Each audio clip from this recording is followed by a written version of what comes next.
Welcome to Bike Life Radio from KWNK 97.7 FM from the Reno Bike Project, NevadaBike.org and BikeWashoe.org. We ride our bikes out into the world with a recorder and talk to people about their bikes and their lives. I'm Kai Plascon. Ride on.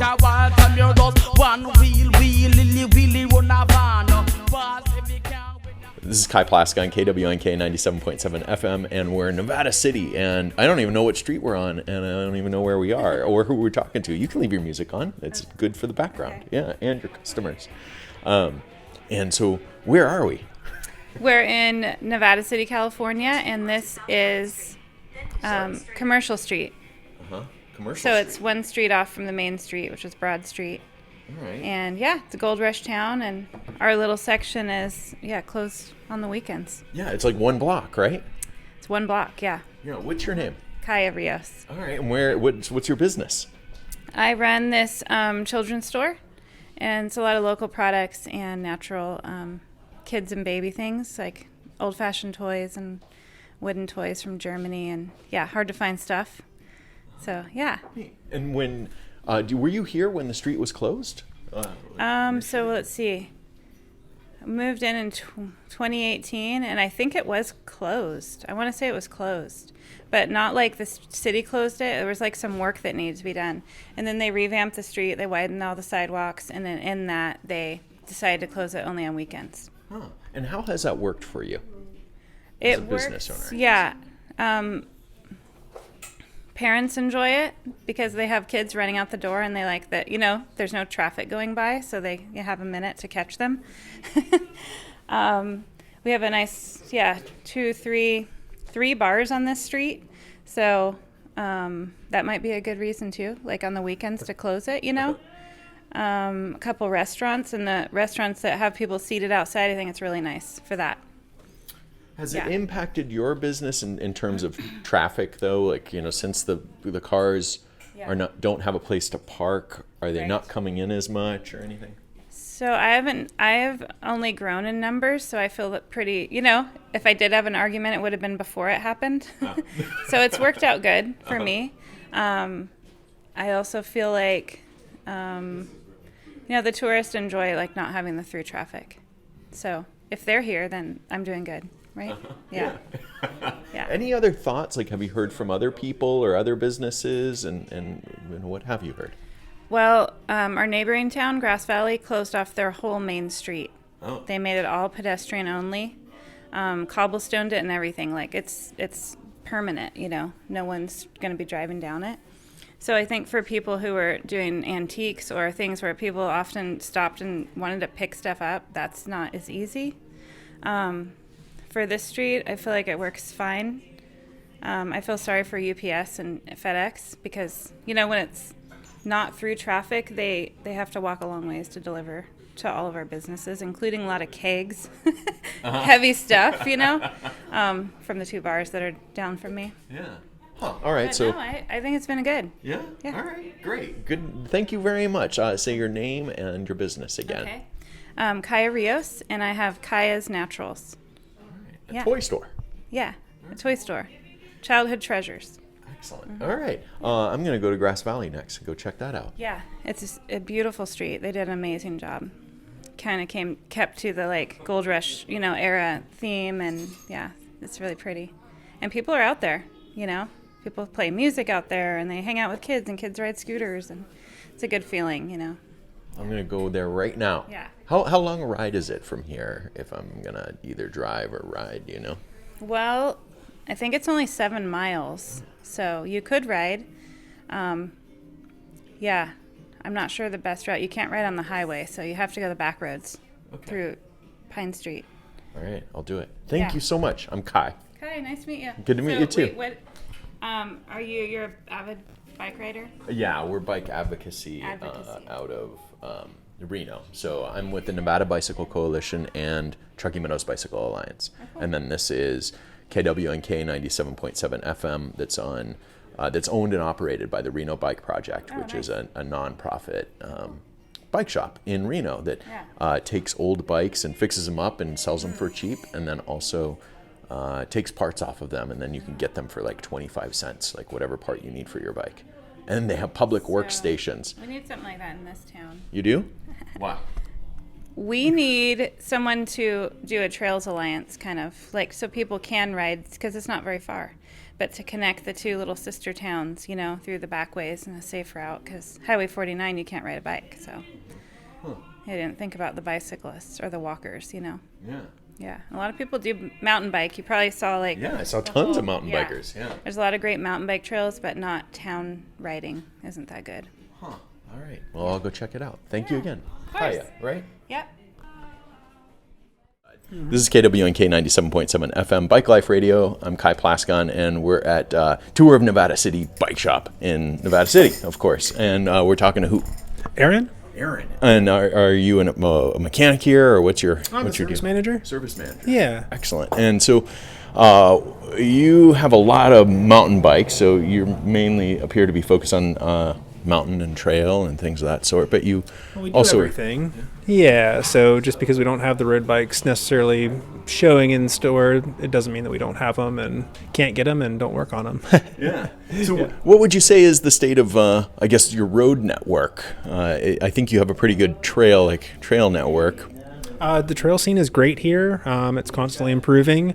The road scene has definitely fallen off a bit. I feel that it's still pretty good. The actual roads themselves are fantastic riding. Could use a few more bike lanes, you know, as I'm sure we all could go for throughout the country. But yeah, it could show some improvement, but ultimately the riding here is phenomenal. Well, you know, what's the disconnect, I wonder, between, you know, there's all these great mountain biking towns throughout the United States, but then there's not the advocacy on roads. Do people just give up, or what do you think is the reason why? And it's Aaron, right? Yeah. That's a great question. I really wish I had the answer for it. It just occurred to me, and so thanks for spitballing it with me. Yeah, I mean, a lot of what we see is that I think the road scene kind of dropped off after we didn't have as many Americans in the world tour. Obviously the Lance phenomenon, you know, was great for a time, and then that certainly dropped off a bit. Hopefully we could get something like that going again. We do have some nice young Americans that are doing well in the road racing scene right now. We just had one that somewhat of a local that did great in a race over in Belgium today. If you're familiar with Luke Lamperti, he's doing a really solid job over there. Other than that, I would say that as far as what we're seeing here, I think people get scared and you know, a couple of near misses, and you see some accidents here and there, and you know, that drives people to get off the road and hopefully on the trail at worst. But you know, people I think are just ultimately just you know, you get buzzed by a car one too many times, and then suddenly you're not on the road anymore. Sometimes they come. Aaron at Tour of Nevada City Bicycle Shop, and one of the things, as I'm spitballing this, that occurred to me is, what if we just paved a dirt trail, and maybe that is a way around, you know, a well-connected, well-used one potentially. Oh, sure. I mean, you know, certainly there are bike trails like that popping up all over the country. You know, the only fallback there is that it costs money, so. You know, it's if it was free, I'm sure we'd have them pop up more and more. But you know, there is a cost associated with it. So, yeah, I just haven't seen that investment come through. One of the things that we do on Bike Life Radio is we talk about personal bike stories. And so, do you have a story that you like that like is one that is your favorite in your mind that you like to share? Oh man, there's just a lot of great rides, a lot of great memories, a lot of good people to ride with. There's nothing that just automatically pops into my head, so all right. Yeah. Okay. Sorry, that's that one, but yeah. Thanks for your time. I appreciate it. I'm going to ride to Grass Valley from here. Yeah. And then check out the closed street apparently there. Is that like you know about that main street is closed? Oh, yeah. That's great. The main street there, I thought that was a great improvement for the downtown area. It's a nice little walkway now. Just beautiful what they've done as far as the downtown there. Yeah. You sound envious. Oh, yeah. Well, I mean, the great thing is Nevada City, Grass Valley, they're almost the same town. Just Yeah, I mean, would I like to see more streets closed down for pedestrian walkways? Of course. I think it's great as long as we have the parking, which luckily they do, and I think they're working on. Nevada City's great for walking too, so both great areas. Yeah, when I was downtown, a business owner said that she loved it, who was on that closed street. The weakness, she said, was Nevada City Grass Valley connection for people to be able to ride between. Yeah. The actual riding between isn't terrible. It's just a little prohibitive in the fact that you don't see a dedicated bike lane. Yeah, the streets are wide enough, but it's just not. It looks a little bit more fearsome than it is. Oh, interesting. Yeah, because not terrible is in the eye of the beholder, right?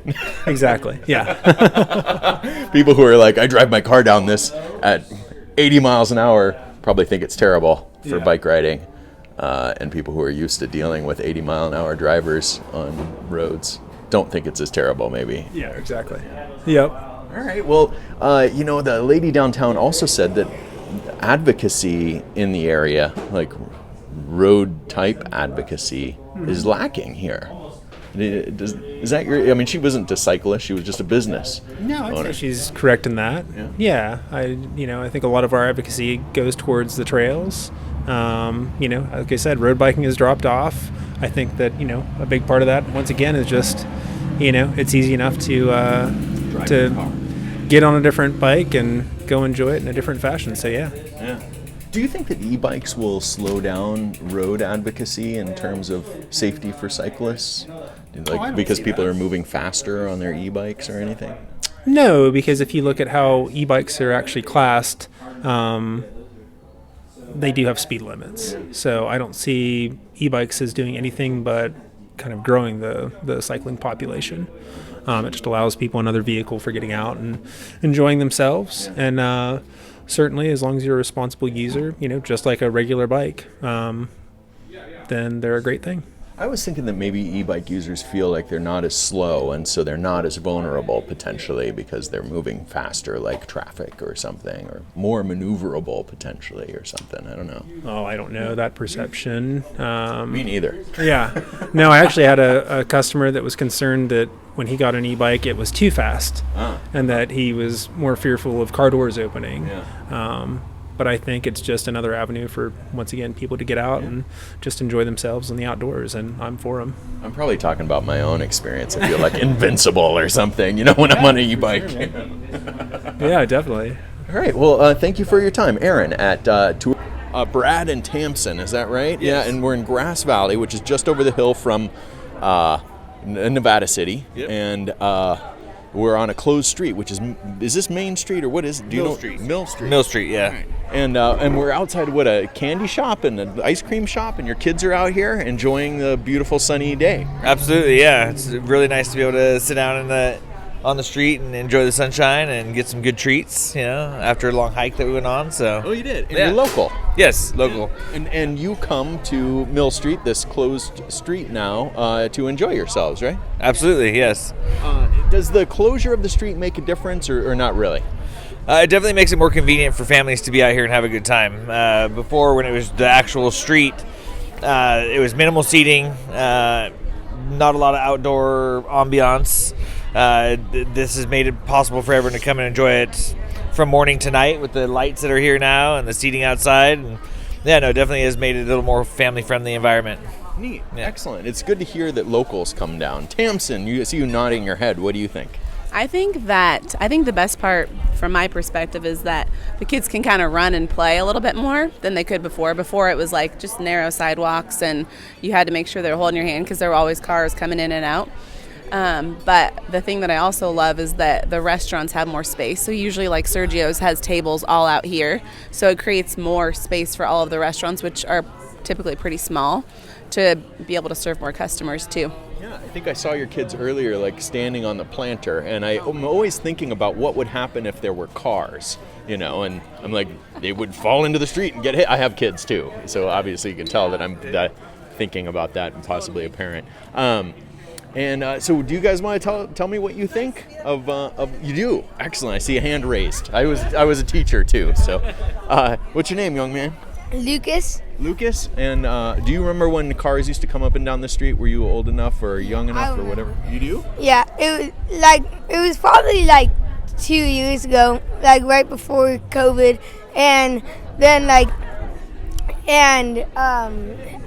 at like Cornish Christmas this year, we could like walk up and down the streets and all the lights were lit up, and you could just walk up and down the streets without having to like see if there were cars coming or anything. And I think it's a lot more like easier to like walk through here without cars, and yeah. Yeah, you can go see, if you want to see cars, you could go over there, huh? Yeah. How old are you? I'm 10, or I'm 11. 11 years old. Yeah. All right, excellent. And do you ride a bike? Yeah. Do you have, yeah, go ahead. I sometimes ride it. We haven't ridden it a lot this winter because it was cold, but in the summer I'm hoping to ride it a lot.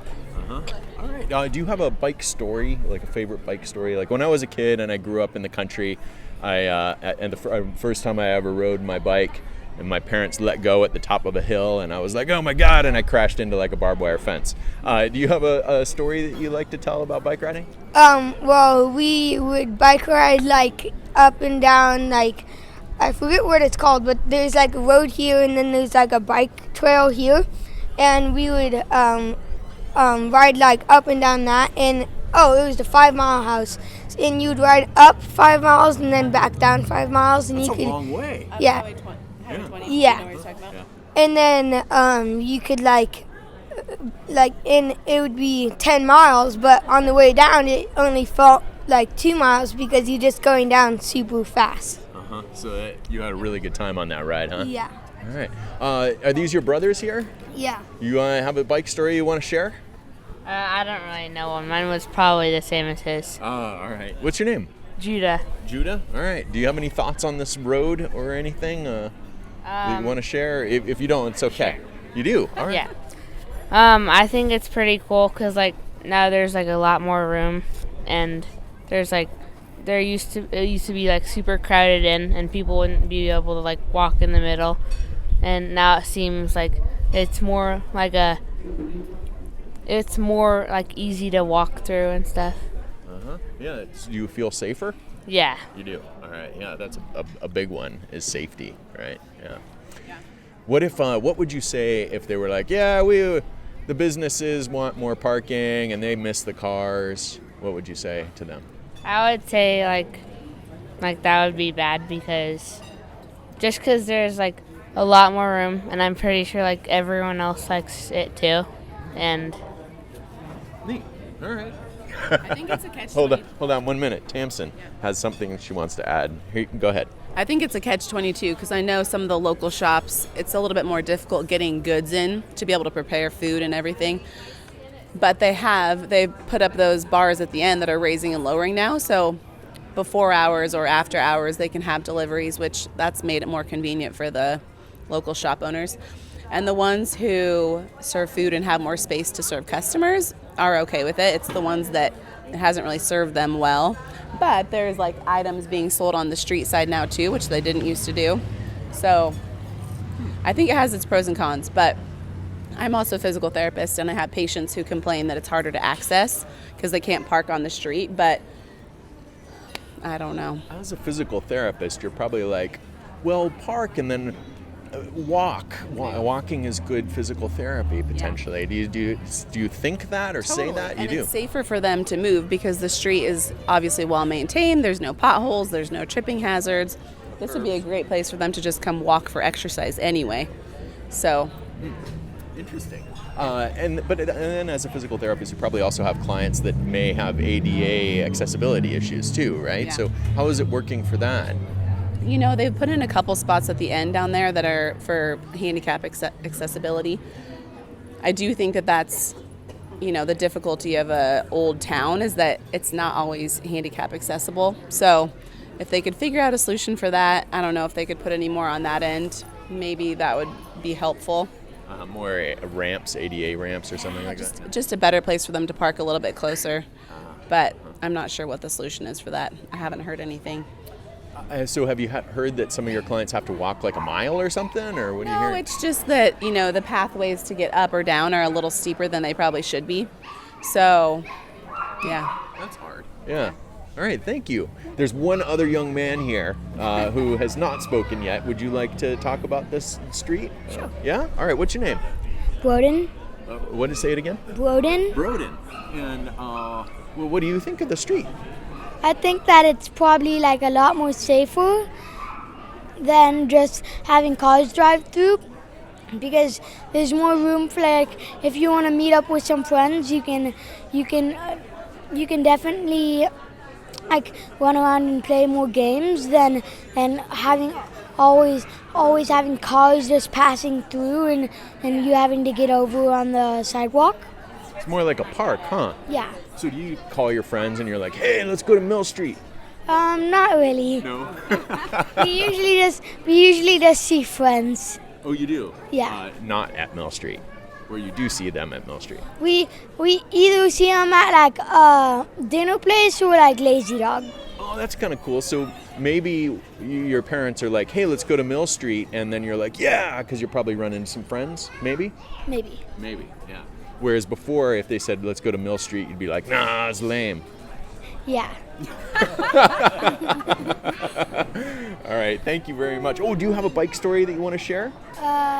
Favorite bike story, something that happened one time? It was probably the first time I ever rode a bike, but Yeah, tell us about that. I was honestly like, it was either on my strider or it was on a bike with training wheels. I don't know. But I think my first place where I rode a bike was either, probably on my back deck. Wow, that's pretty intense. And do you? Probably camping. Yeah, probably camping. Well, maybe your back deck's like camping a little bit. Yeah. Do you remember anything about doing it, or it's just you remember riding your first bike and you liked it? I'm pretty sure I just liked riding my bike. I like riding my bike. I like riding my bike down the street in the sunshine. I like riding my bike down the street in the sunshine. I like riding my bike down the street in the sunshine. I like riding my bike down the street in the sunshine. Put your helmet on and let's go. Put your helmet on and let's roll. Get out the house, down the street. Say hello to the people I meet on the road, bike along.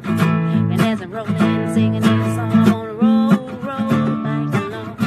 And as I'm rolling, I'm singing this song. Yeah, I like riding my bike down the street in the sunshine. I like riding my bike down the street in the sunshine. I like riding my bike down the street in the sunshine. I like riding my bike down the street in the sunshine. Put your helmet on and let's go. Put your helmet on and let's go. You tell me when. Riding my bike in my neighborhood. The wind's in my face and I'm feeling good. You got it. You got this. You got it. Sing it. Go. Yes. Go, Ellis. You got this. Go, Ellis. You got it, boo.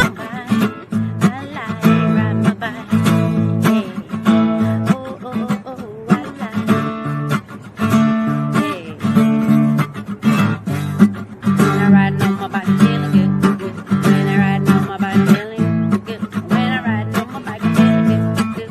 When I'm riding on my bike, feeling good, good. When I'm riding on my bike, feeling good, good. When I'm riding on my bike, feeling good, good. When I'm riding on my bike, when I'm riding on my bike, do do